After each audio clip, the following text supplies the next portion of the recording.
Welcome back, Jake and Tyler from Wisco Fanatics. We are breaking down the Packers Sunday night football game against the Seattle Seahawks. We have a bunch of plays to go through.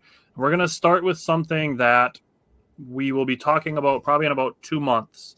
And the phrase you're going to hear us use when we talk about offensive linemen in our draft prep is turning the back to the hole. So this is a perfect example of Zach Tom doing exactly that and opening up a space for Josh Jacobs to run through. Now, it does look like Zach Tom gets pushed back a little bit, and he does, but still what he's doing is he's turning his body to the hole, and Josh Jacobs knows that he can run at the white jersey and not have to be tried to be tackled. Yeah, I want to give credit to everybody on this right side here. You got Ben Sims, you got Tucker Kraft getting up to the second level. You got Christian Watson getting out there, going in motion, and really evening out the line there. So the line has to shift, gets a hat on a hat, and like Tyler pointed out with Zach Tom, does a really nice job turning his back to the running back and opening up that gap right there. So as Lombardi used to say, get a seal here, and you get an alley. And this is exactly what you see right here. That's beautiful. Yep, good blocking by everybody. The next play that we have does result in a pretty decent gain for the Seahawks, but we just want to take a second to appreciate the move that Kenny Clark puts on and still gets a hit on Geno Smith. He's been heating up the last couple of weeks. Been getting lots of pressures. He's second on the team in pressures. Fighting through a double team there, gets chipped by the running back after absolutely demolishing the right guard. So, yeah, nice throw by Geno. He's a high caliber starting NFL quarterback in the pocket when he gets enough time, in my opinion. He has a good arm talent. But nice job by Kenny Clark there. Yeah, that's a great move. And it's one that if Charbonnet isn't a willing pass blocker in that situation, like we've seen from other running backs, specifically Devon Achane, when we broke down the Dolphins tape, that's going to get your quarterback killed in the future. The next play that we have is TJ Slayton breaking out the Gravedigger after he gets a run stop. Just another mammoth move by another big, giant man for the Packers D-line. Yeah, that was actually a big-time play. So he's set up here, kind of splitting the A-gap between the center and the guard, and neither of them do anything, really. Slayton was in control of this play the entire way, got his arms extended, and made a really nice play at Charbonnet. Yeah, so he gets, basically stood up here, sees that Charbonnet is cutting, and just whips the guard to make the play. That's awesome. Nice job by Kenny Clark, though, too, to kind of press that hole to force Charbonnet to go out there. So that's just two guys in sync right there, the 2D tackles, and that's what you need in a 4-3. That's why we switched to a 4-3, because we felt like we had people up front that could, utilize their skills with their quickness and their strength, and that's exactly what these two did. Like I said before, Kenny Clark has been heating up the last couple of weeks. The next play that we have is the Edgerrin Cooper sack, and we're going to start with the end zone view of this play because I want to talk about something else. So, great work by Edgerrin Cooper. We need to watch the coverage here. Mm-hmm. So the Packers play really good zone coverage on this play that gives time for the pass rushers to get to Geno Smith, because if the pass rush isn't there, right here in the middle of the field between the 40s, somebody's about to be wide open. That's the Romeo Doubs circle of trust right there. That if there's no pressure, Geno's going to find that guy, and it's going to be a big gain. So the coverage and the pass rush just really working in sync on this play is what I really wanted to highlight, obviously, to go with Edgerrin Cooper. I think the thing that I take most away from this from both views is we have 6 men on the line, and 2 of them drop back. So Quay Walker and Enagbare on the far right side of Geno Smith to start this play, both drop back in the middle of the field. And before anything even happens, Cooper's in the backfield. And we gave credit to Charbonnet before, but he did close to nothing on this play, pass blocking. Nothing. What did he do? He's watching his quarterback get hit. The next play that we have is a Josh Jacobs screen pass, and Josh Jacobs is going to snatch one linebacker's ankles and then demolish another linebacker. So, ankles, and then watch the feet. You can see the feet go flying up in the air. He is getting blocked, so there's that, but, I mean,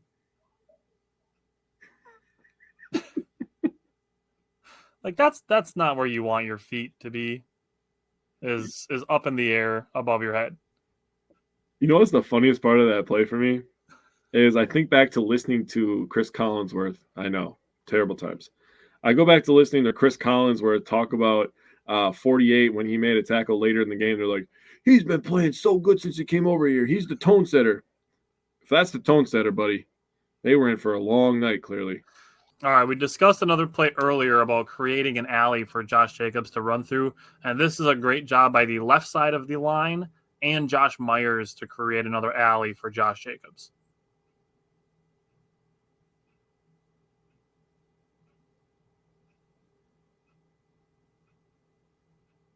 I like it. So the big thing here is the pass off of the block from Elton Jenkins to Josh Myers. They're going to pass off number 90 from Jenkins, and Myers is going to pick him up, and that frees up Elton Jenkins to go block number 2 and essentially allows Josh Jacobs to run for the first down with barely being touched. Yeah, and the fake jet sweep motion made 13 hesitate for just a second, which allowed nobody to be in the hole. So on top of the great pass offs by the offensive line here, by Walker, that's Jenkins, my apologies, Jenkins and Myers. You get the jet sweep motion, which makes everybody hesitate for a second. We've talked about that plenty of times as well. And then you're just getting hit in the mouth with Josh Jacobs, and you don't want to get hit in the mouth with Josh Jacobs. Yeah. Rasheed Walker does make a nice block here too, but Jenkins and Myers do a really good job on this play. All right, the next play that we have is the first of 2 Romeo Doubs touchdowns. And this is a good throw by Jordan Love, and I want to give him credit for it. And then just the grown man strength for Romeo Doubs to drag 2 grown humans into the end zone. Oh. Watch. Okay, as I let this play, watch the pump fake that gets the linebacker to freeze for just a second to give Jordan Love a window to throw this ball. Watch the pump fake. It's so subtle, but it gives him this big of a window to throw that ball into. And as I have previously stated, the Romeo Doubs from Jordan Love slant is unstoppable. Yep. And then neither of those 2 wanted to actually tackle him. I think they were just hoping that he was going to go down, but Doubs was like, "No, I'm getting into the end zone." Look at that. That's just poor effort, man. That's piss poor effort by guys that are blessed to play NFL football. Reek Woolen is a talented player, but he is soft as Charmin, dude. Yeah. Get in that weight room. So the next play that we have is a Kingsley Enagbare run stop. This isn't the full Kingsley Enagbare series. We will have that coming up. But what I want you to notice is the communication between Carrington Valentine and Keyshawn Nixon. So you see Carrington Valentine. Do you see him tapping his leg? Watch Carrington Valentine at the top of the screen tapping his leg, letting Keyshawn Nixon know to take the inside receiver. And that's exactly what he does. Oh, that mama's the Mia right there. That is, I love this so much. And obviously Kingsley Enagbare is going to come and finish this play with a run stop. But the communication, watch Carrington Valentine tapping his leg to let Keyshawn Nixon know to take the inside receiver. Well, then look at everybody. Give Jeff Hafley some flowers for this. So 2 things from that. 1, a bench player and a young guy doing that is massive. Guy not getting a lot of PT. He's getting a lot of PT because 23 is hurt right now. So that's big time there. But also look at all the white helmets swarming. I mean, these guys want to stop the run, and you have noticed a difference in physicality. They're just, look at that. He had nowhere to go. Yeah, he was going nowhere. We had about 6 people in the backfield. Great job by Brooks there. Great job by Gary there. I mean, Stokes is stepping into the hole. That's a lot of white. Dude, he's going nowhere. Yeah. Love that play so much. When there's 4 around standing up, dude, not a good look. The next play that we have is a Rashawn Gary sack. But watch Rashawn Gary and Carl Brooks just completely destroy the right side of the Seattle Seahawks offensive line.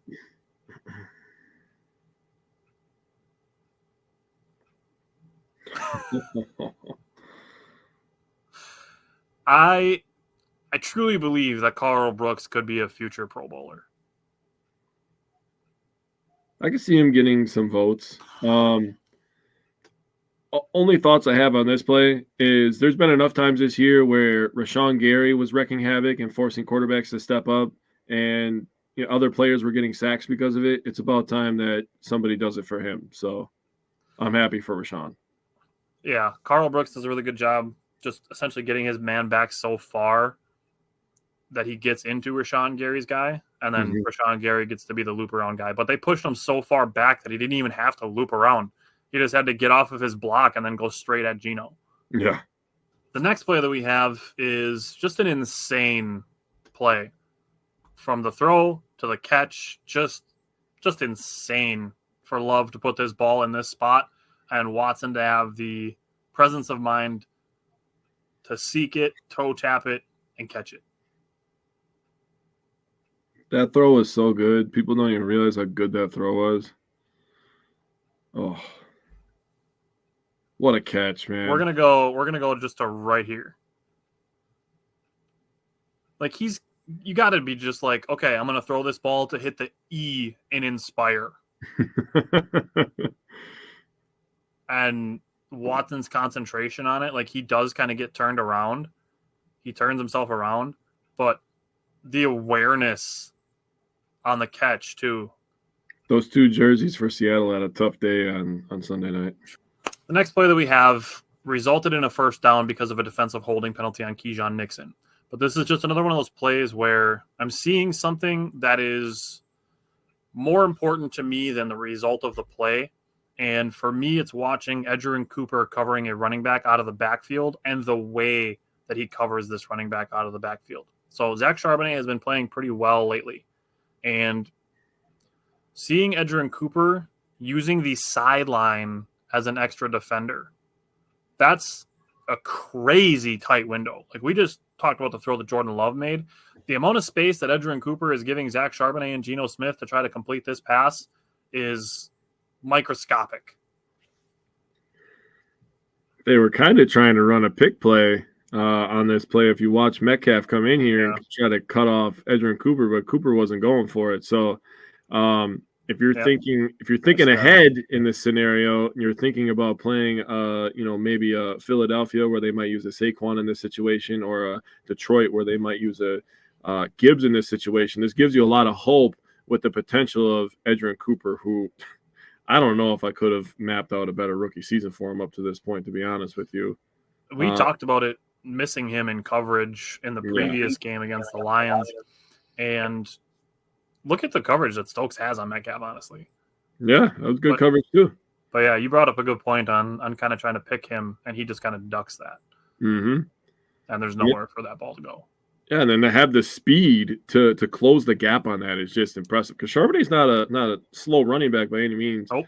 So, and this is a pretty well thrown ball in my opinion. If Cooper isn't as close, Charbonnet could probably turn around and make a play on this. But credit to Cooper, man, he did a fantastic job on this. The next set of plays that we have is two plays, actually, back-to-back plays, and they are both made by Carrington Valentine. Mm-hmm. So Valentine does a really good job on the first one. Could have been a pick, but a good job to break this pass up. Yep.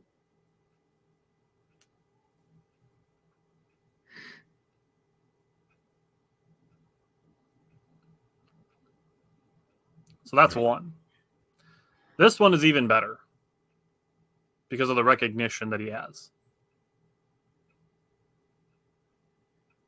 This could probably go on Geno Smith's lowlights. Yeah. But Carrington Valentine recognizing that Geno Smith is under pressure and throwing this ball, and Carrington Valentine's adjustments on this ball. He turns himself around twice. So right now he's looking to the inside, spins around back to the outside to make the catch. Yeah, so let's see. Who gets pressure on here? So you got Carl Brooks. We blitz Wilson. And then he tries to pull a Jordan Love. Sorry, buddy. There's only one of those in the league, and he was not on your team. Gotta say, man, give credit to Valentine coming into a tough situation. That first play, he guarded a JSN who's been on fire the last couple of weeks. So did a really nice job getting hands on him, tipping the ball away.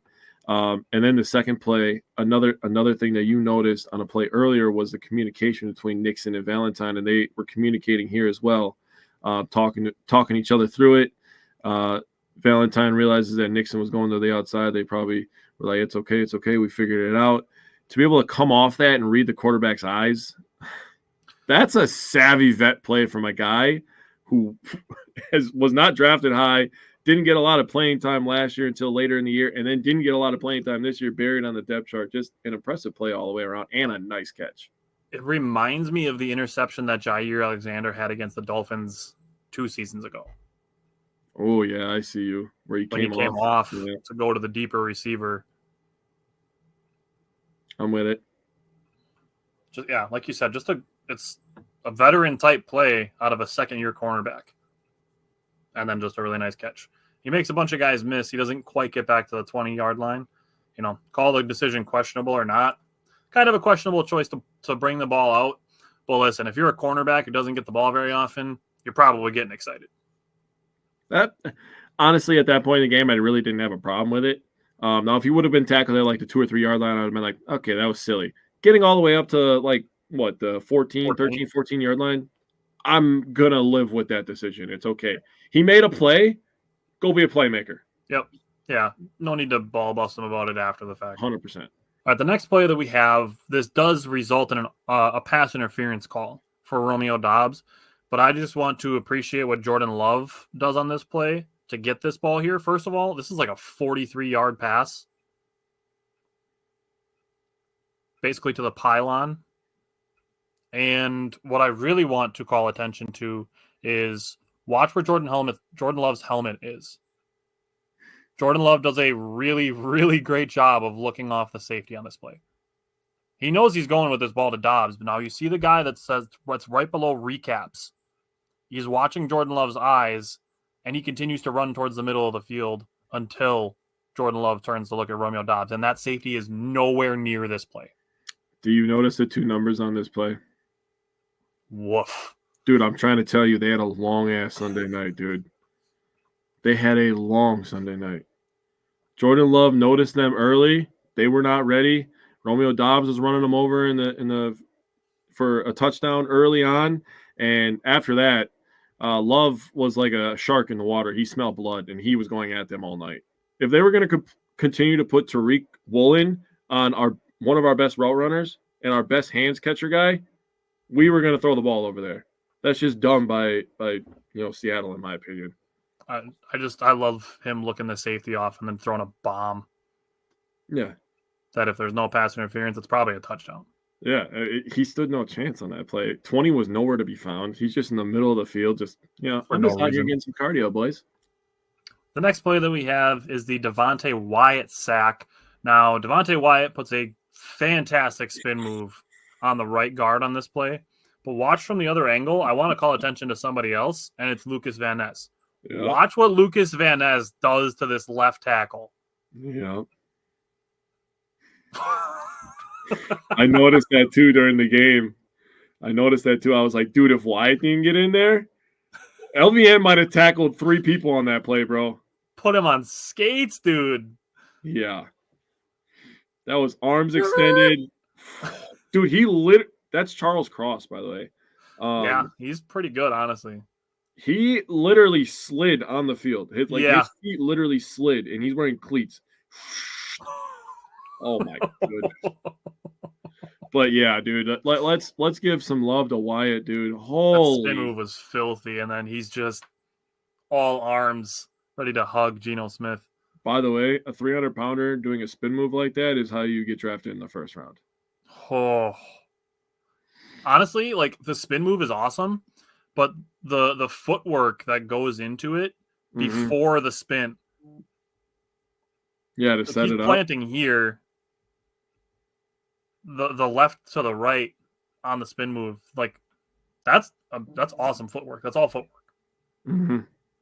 It's like post work in basketball, man. Exactly. Yep. All right, the next play.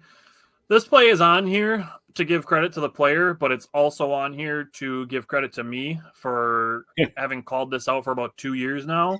and it just continues happening, and still not enough people are talking about it, and it's Keyshawn Nixon recognizing and blowing up screens. Been saying this for 2 years. Keyshawn Nixon is elite at recognizing and blowing up screens, and he did it again. Should probably just stop running it, because as soon as Keyshawn Nixon sees that this guy between the 20 and 25-yard line is setting up to block the way that he is, he breaks for JSN. Did a nice job getting leverage too. The recognition it's instant. Yeah. And I love that he does because he knows. That's that Bobo guy trying to block him. Yeah, go sit the hell down, dude. You didn't do shit on that play. Woof. Yeah, Nixon is really good. Knows who the man is on doing that, and I love that Keyshawn Nixon gives him the no. The next play that I have is a Jordan Love to Christian Watson 3rd down conversion. I really just want to put this on here to emphasize how tough of a throw this is. For Jordan Love to be escaping, throwing off of basically no feet down to where only Christian Watson is going to have a chance to catch it. This is more impressive than people give it credit for, to be able to flush out of the pocket on the run. That's good coverage. That's a crazy footwork to make a throw off of. Basically no footwork. And then to put it right there. The platform that he threw off of and the location of that ball is why this play is in our breakdowns. Also why he's very high on the quarterback salary list, by the way. That's 100% valid.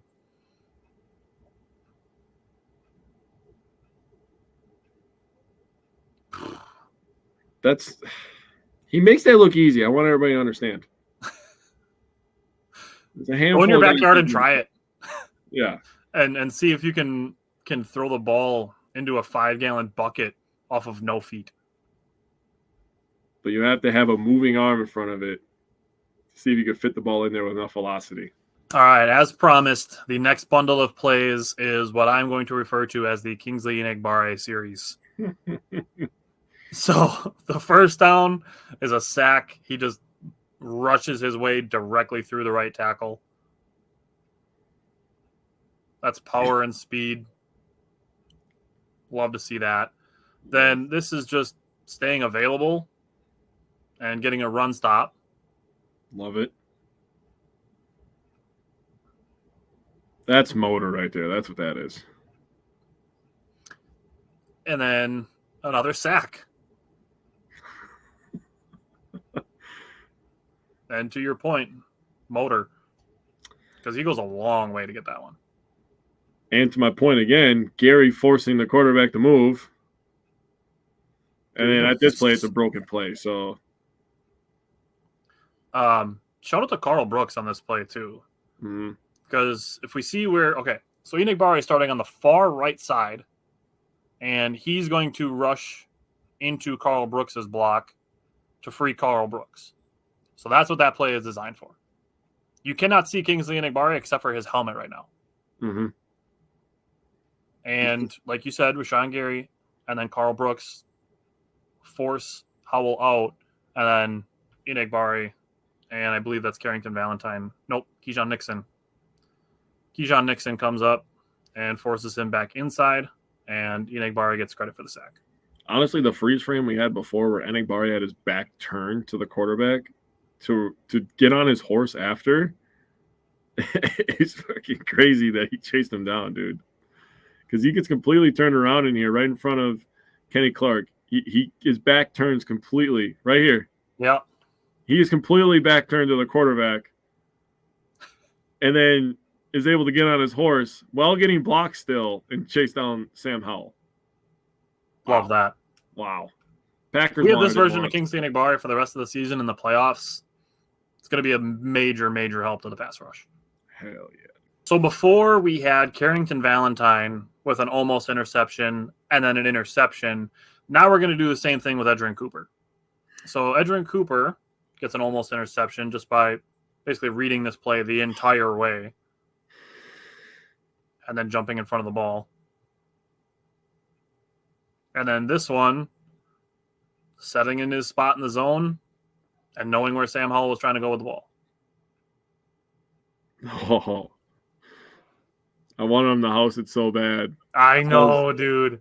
Because he made such a nice play on the first one, kind of setting it up so he could pick it. And he had to be feeling like, man, I ain't getting that pass again, Right. So right here, he does such a nice job just hiding behind him and then jumping right in front of the ball. I mean, still a spectacular play, man. Just didn't catch it. Recognizing, and this is actually a good route, if we're being honest, because he's going and sitting down right at the sticks, but Cooper just jumps in front of it. Yeah. And then this one is just Cooper basically running the route for the receiver. Freaking 20 yards down the field, a freaking linebacker covering a wide receiver, dude. That's just... See, we just talked about earlier about Jordan Love looking off safeties. Sam Howell is staring this down the whole way and throws it right in Edgerrin Cooper's numbers. Yeah, there's no secret why he led the NFL in interceptions last year. The next play it's going to annoy some people because we have another situation where officials missed what should have been a penalty. And I actually didn't notice this until somebody else pointed it out to me. This is the fumble that Josh Jacobs has. And Josh Jacobs gets tripped on this play. This should have been a 15-yard penalty on Seattle. And, you get people on, certain outlets who will go, can the Packers play a full game for 4 quarters? Posting it after the Packers went 3-and-out fumble and then 3-and-out. When this drive should have continued for the Packers. Yep. So that right there is pretty intentional, if you ask me. Kicking that leg into Josh Jacobs' shin, which then causes him to start fumbling or stumbling and then fumble. I can hear an argument for it. I also would like to give credit to Josh Jacobs for the nice form tackle that he had because he absolutely destroyed this dude. Yeah. All right, here we have another touchdown to Romeo Doubs, and I just want to say that my bold prediction for this game, my Simon Says, was 2 touchdowns for Romeo Doubs. The catch is obviously awesome, but to me, the way that this throw travels is just ridiculous because he rainbows this perfectly into the bucket. And before we were talking about it, and it's like Jordan Love has to just be like, all right, I'm going to hit the E in inspire. And now he's got to be thinking like, I'm going to hit the E in choose. This is where practice reps come into fruition here. Where we were talking all last year that these guys are all first-year guys playing their first year with Jordan Love. Getting the timing down is something that is real. We used to have another 87 and a number 12 that had some crazy timing. Now we got a number 10 and a number 87 that has some crazy timing. So Love just knew that if he gave his guy a chance that Rome was going to come down with it, dude. But that catch is sick. That is sick. First team, all hands, Romeo Doubs. All hands on that's borderline impossible, dude. All right, the last 2 plays that we have are both sacks. The Packers defensive line does a collective amazing job on this play, just collapsing the entire line. But Carl Brooks is a man amongst boys and just carries the tackle into Sam Howell and tackles Sam Howell through the tackle. Dude, funniest sack we had all day. Maybe funniest sack we've had all year. This is what I thought LVM was going to do earlier in the game, but Carl Brooks said, hey, watch this, Lucas, and tackled 2 Seahawks on 1 play. He should get 1.5 sacks on that play. He was like, I ain't missing out on this one. Dude. Oh, my God. Sam Howell, like, you're staring at the back of all of your offensive line. Bruh. And Brooks just reaches through the guard and just pulls him down. So you ever seen like somebody that says they lied on their resume to get the job? That's what Sam Howell looked like on this play. I'm sorry. When he walls are closing in. He said, oh, shit. The The last play that we have from the Packers and Seahawks game is the Brenton Cox sack near the end of the game, and just bull rush and just abusing the Seahawks left tackle. Yeah, Charles Cross was just... He tried to anchor himself, but Brenton Cox was having none of it. He said, "Your quarterback's mine." Man. Just walked him back there too, man. That's just ridiculous. And the maybe the biggest beneficiary of the Preston Smith trade may be Brenton Cox Jr. because he's got lots of play time and he's been very good. Very good. Love it. All righty. Be sure to tune in next week, Friday. We're taking a break from Tuesday. It says on the top, it says Tuesdays at 8 p.m. This week is Christmas Eve, so we will not be live on Tuesday. We are going to be live on Friday this upcoming week for our Packers Saints recap and the Packers and Vikings, right? Mm-hmm. Yeah, Packers Vikings preview. So join us next Friday night, 8 o'clock. We will see you then.